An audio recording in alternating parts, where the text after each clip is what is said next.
¿Hay algún sistema, algún poder, algún gobierno, algún sistema político o religioso que se oponga a Dios en la tierra?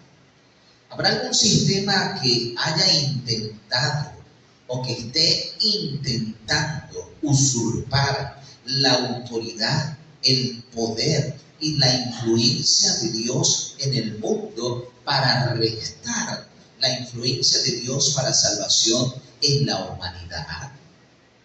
El Señor nos advierte en forma muy solemne y a través de su profeta Juan por medio del libro de Apocalipsis. El libro de Apocalipsis es una revelación para nuestro tiempo. Es un mensaje de Jesucristo para usted y para mí. Y en esta noche queremos abrir ese libro, el capítulo 13 de Apocalipsis. Y vamos a estar centrados en los versículos 1 al 10. Apocalipsis capítulo 13, versos 1 al 10, nos habla de un poder arrogante, de un poder blasfemo, que se alza en contra de Dios, que se subleva contra Dios en la tierra. Y el Señor nos alerta para que nosotros nos mantengamos de parte de Cristo y de la verdad. Dice Apocalipsis 13:1: y me paré sobre la arena del mar, y vi subir del mar una bestia que tenía 7 cabezas y 10 cuernos, y sobre sus cuernos tenía 7 diademas, y sobre sus cabezas tenía nombres blasfemos. Y la bestia que vi era semejante a un leopardo, y tenía pies como de oso y boca como de león. Y el dragón le dio su poder y su trono y grande autoridad. ¿Quién es esa bestia a quien el dragón le da su poder, su trono y su autoridad? Esta bestia, dice aquí Juan el revelador, que es semejante a un leopardo. Se presenta la característica de estos 3 grandes imperios: el imperio babilónico, el imperio medo-persa y el imperio griego, representados en el león, el oso y el leopardo. Y acá se nos dice que esta bestia, que está plenamente identificada, no es otra, en primer lugar, que Satán, obrando a través de su poder en la tierra, el imperio romano, o la Roma política, o la Roma de los Césares. Pero esta Roma, este poder, este sistema, dice la Escritura, como usted lo acaba de escuchar y leer allí en el versículo 2, le da a esta bestia, el dragón le da a esta bestia su poder, su trono y su autoridad. ¿Cuál es ese sistema que delega su trono, su poder y su autoridad? Es Roma imperial. ¿Y cuál es el poder o el sistema que surge de la Roma de los Césares, de la Roma de los emperadores? Es Roma religiosa, Roma católica, Roma papal. Antes de que el imperio romano comenzara a decaer, el emperador Constantino saca la sede del imperio de Roma y la traslada a 1300 kilómetros de distancia en Constantinopla, ciudad que hoy se conoce como Estambul. Eso requería para una tropa, un ejército, más o menos un mes de marcha para llegar a ese lugar. Así que en Roma, podríamos decir, quedó como un vacío de poder. ¿A quién delegarle ese poder? ¿A quién darle esa autoridad? ¿A quién darle la sede? Los emperadores pensaron entonces en el obispo de Roma.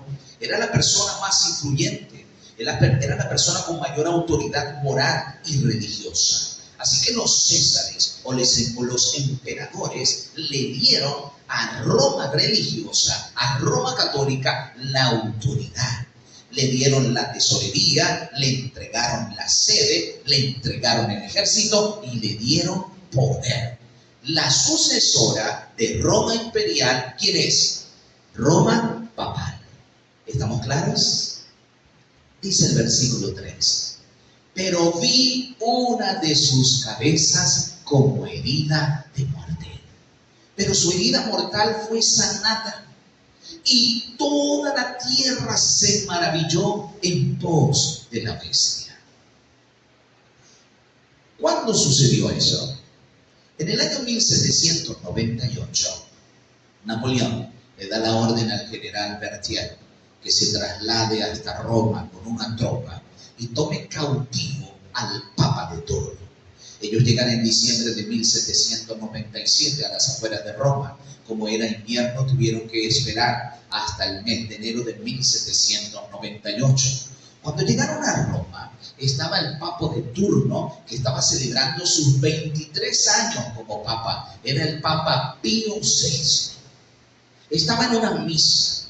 Y en ese momento entra la tropa, entra el general Berthier y le dice allí en presencia de todos que él ha sido depuesto, que Francia le retira todo apoyo económico, militar y civil, que pierde toda autoridad política e influencia en el mundo.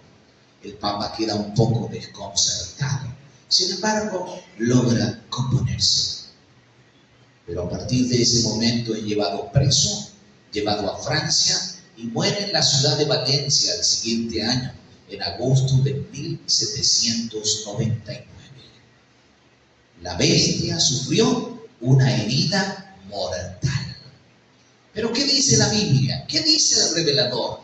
Pero su herida mortal fue sanada, fue restaurada. En el año 1929, en el Concilio de Letrán, el gobernador o comandante Mussolini le dieron un reconocimiento al sistema católico romano, al Papa de Roma. Les entregaron las tierras, una porción de tierra de unas 44 hectáreas, y se le reconoció allí su poderío e influencia en el mundo.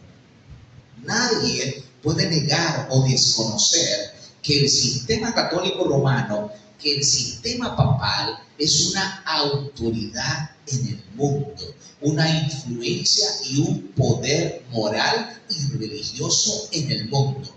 Aunque no ha recuperado totalmente su poder como lo tuvo durante la Edad Media, la palabra de Dios, como ustedes acaban de escuchar, dice que su herida mortal fue sanada. Esa sanidad total, esa restauración total, todavía está en un futuro muy cercano, y muy pronto veremos ante nuestros ojos la acción de este poder tomando el gobierno mundial. Ahora vean ustedes, la palabra de Dios nos dice que adoraron al dragón que le había dado autoridad a la bestia, y adoraron a la bestia, diciendo, versículo 4, ¿quién como la bestia? ¿Y quién podrá luchar contra ella? Es que quien adora a la bestia, adora al dragón, adora a Satán, porque es un sistema que se opone a Dios. Es un sistema que altera el plan de Dios para la salvación de la humanidad. Y por eso es importante que cada uno de nosotros esté claro en la revelación que la palabra de Dios ha dado para que nosotros busquemos la verdad. Y la verdad está en Jesucristo. Que dice Juan 14:6, yo soy el camino, la verdad y la vida. La verdad está en Cristo. Cristo es el camino que nos conduce al Padre. Y dice el verso 5. El verso 5 dice que se le dio boca y abrió su boca en blasfemias. Una boca que hablaba grandes cosas y blasfemias. Y se le dio autoridad para actuar durante 42 meses. A ver, este poder que hace, habla blasfemias. ¿Qué es una blasfemia? Una blasfemia es un ataque directo a Dios. Es un pecado contra Dios. Es un insulto a Dios. Es tomar prerrogativas divinas y asumirlas como hombres, como seres humanos. Eso es una blasfemia, una total y completa blasfemia contra Dios. ¿Y durante cuánto tiempo se le permitió actuar? 42 meses. Los 42 meses a 30 días dan 1260 días. En la profecía, 1260 días son 1260 años. De acuerdo a Ezequiel 4:6, un día en la profecía representa un año. Es un mismo periodo al cual se hace referencia tanto en el libro de Daniel como en el libro de Apocalipsis. También se habla de ese mismo periodo cuando se dice tiempo y tiempos y la mitad de un tiempo. Ese mismo periodo, los 1260 años, los 42 meses o los 3 tiempos y medio. Comenzaron en el año 538 y terminaron en el año 1798. ¿Cuánto tiempo tuvo para actuar? 42 meses. Y dice el verso 6, atentos al 6, y abrió su boca en blasfemias contra Dios, blasfemando de su nombre, blasfemando de su tabernáculo y de los que moran en el cielo. ¿Cómo es que Roma papal o Roma religiosa blasfema del nombre de Dios?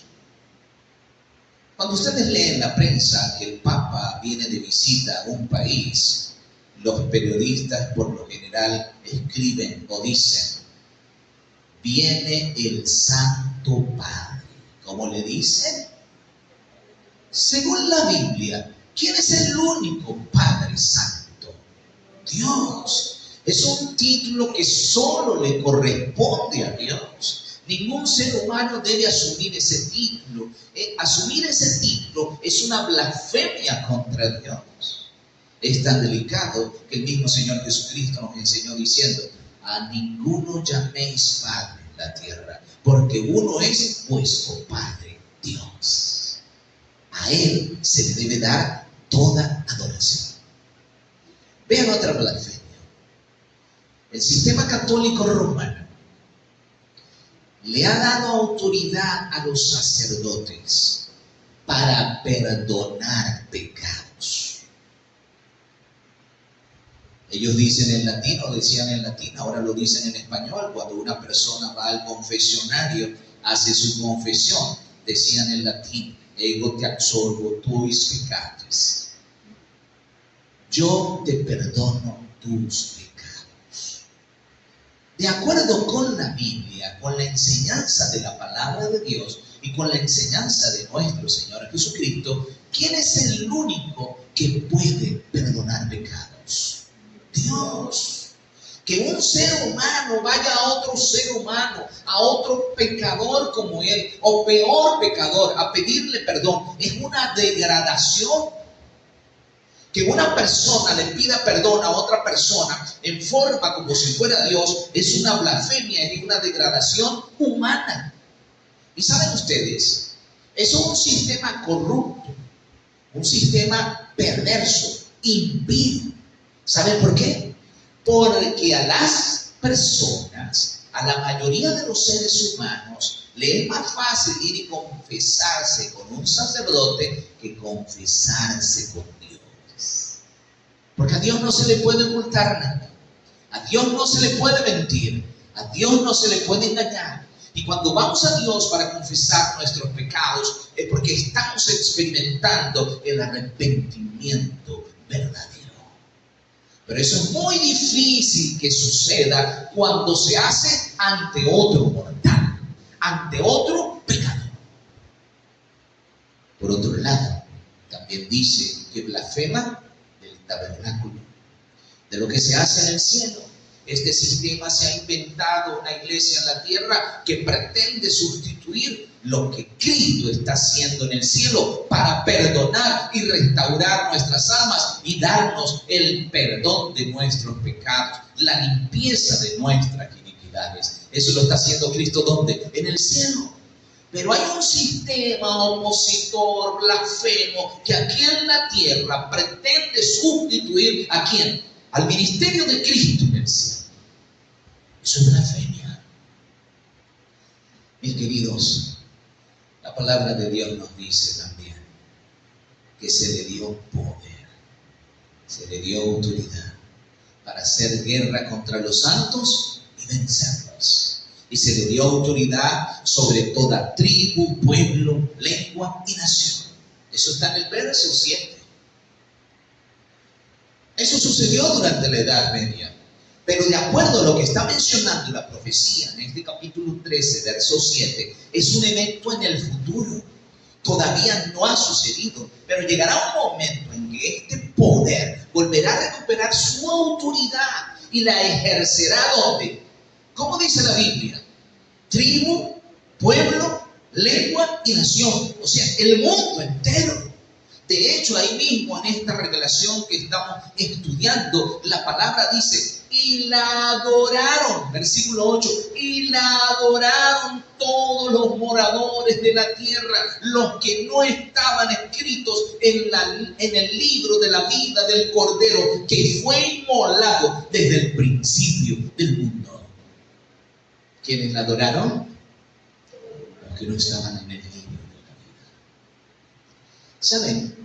Si de algo debemos estar preocupados, es que nuestro nombre esté en el libro de la vida. ¿Cuál debe ser nuestro interés? ¿Cuál debe ser nuestra preocupación? Que nuestro nombre esté anotado ¿dónde? En el libro de la vida. Un día los discípulos regresaron de su vida misionera.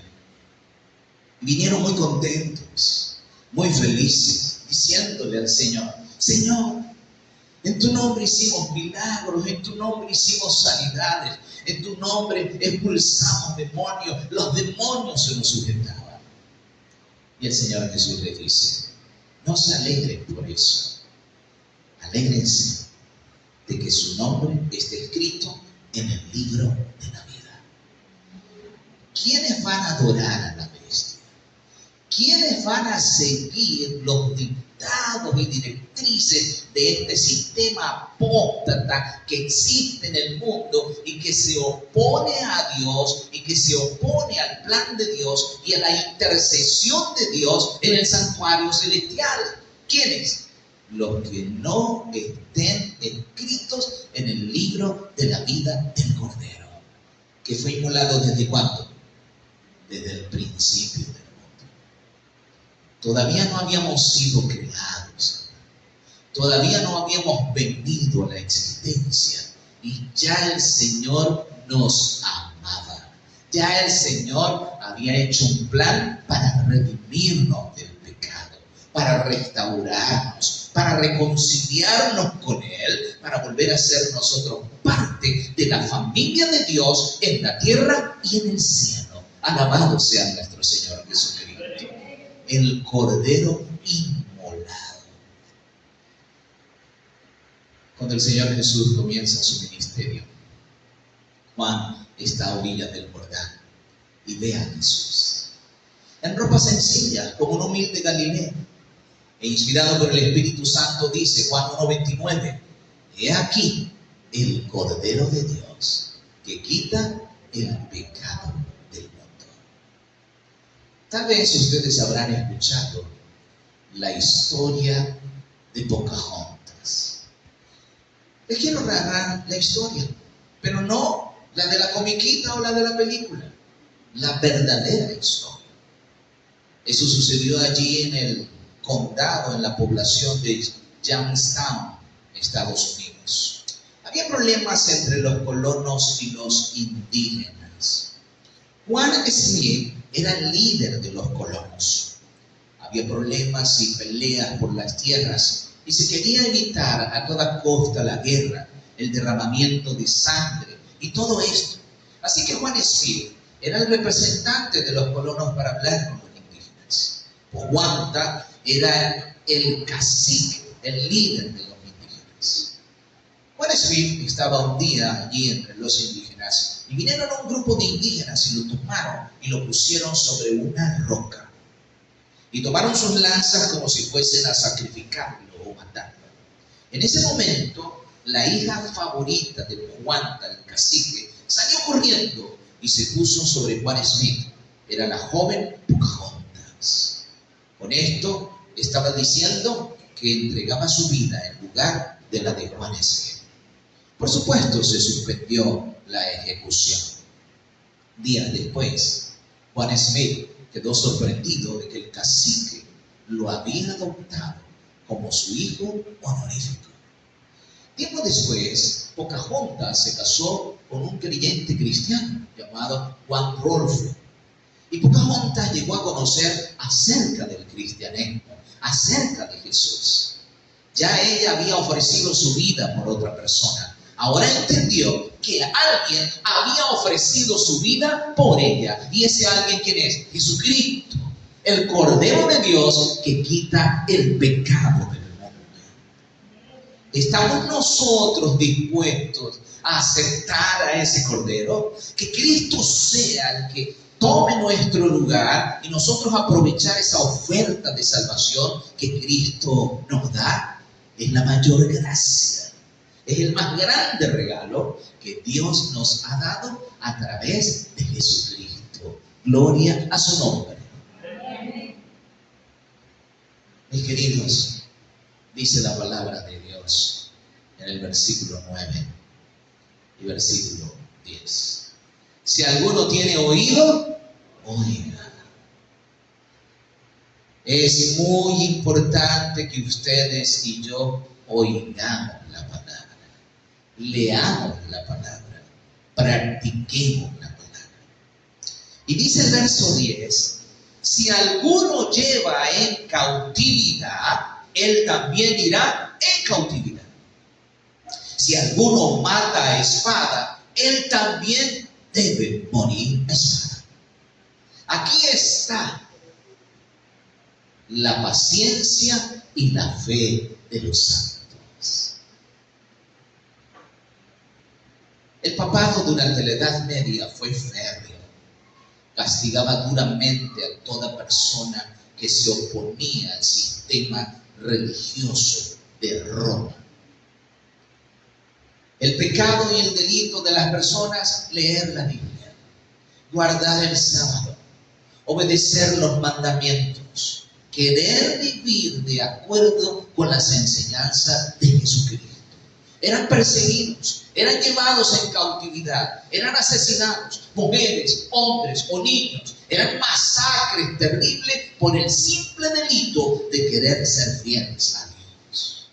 Mis queridos, y este sistema no ha perdido sus pretensiones de autoridad mundial, de infalibilidad papal, de no errar en sus concilios, en sus decisiones y en sus dogmas. Por eso nosotros debemos aferrarnos a un escrito está, a lo que dice Jesucristo en su palabra. Aquí está la paciencia y la fe de los santos. No es simplemente una paciencia pasiva, es una paciencia activa, que no solo aguanta, sino que trabaja para la proclamación de la verdad. Mis queridos, aquí está plenamente identificada esta bestia. Este sistema que se opone a Dios, este sistema blasfemo, que va ejerciendo influencia en el mundo y que pronto ejercerá una autoridad mundial. Tendrá un poder donde le impondrá a la humanidad entera sus designios y sus decretos. Para ese momento, cada uno de nosotros tendrá que tomar una decisión. O recibe el sello de Dios, o recibe la marca de la bestia.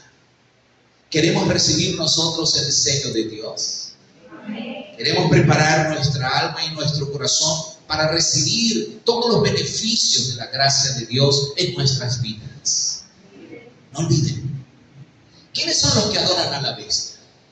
Todos los que no están escritos en el libro de la vida del Cordero, que fue inmolado. ¿Desde cuándo?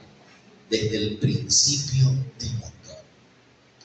En las costas de Gales se estaba construyendo un gran faro. Se estaban haciendo remodelaciones y construcción. Cuando ya se estaba terminando la obra, uno de los obreros tropezó y cayó desde esa altura hacia las rocas puntiagudas que estaban en la parte de abajo. Los compañeros de este hombre se asustaron. Ni siquiera querían mirar, porque no querían ver ese cuadro horroroso de su compañero muerto y destrozado en esas rocas. Así que bajaron poco a poco por las escaleras. Pero cuando llegaron a la parte de abajo, se sorprendieron de encontrar a su compañero vivo. Sí tenía golpes y contusiones, pero estaba vivo. ¿Qué había pasado? Resulta que una manada de ovejas estaba pastando en el lugar. Y cuando aquel hombre cae desde aquella altura, cae sobre un cordero. Al lado de este hombre estaba un cordero muerto. El cordero había muerto en su lugar. Mis amados, Cristo murió en nuestro lugar. Reconocemos a Cristo como nuestro Salvador, nuestro único mediador. Le consagramos nuestra vida a Él. ¿Quieren ponerse en pie y orar conmigo?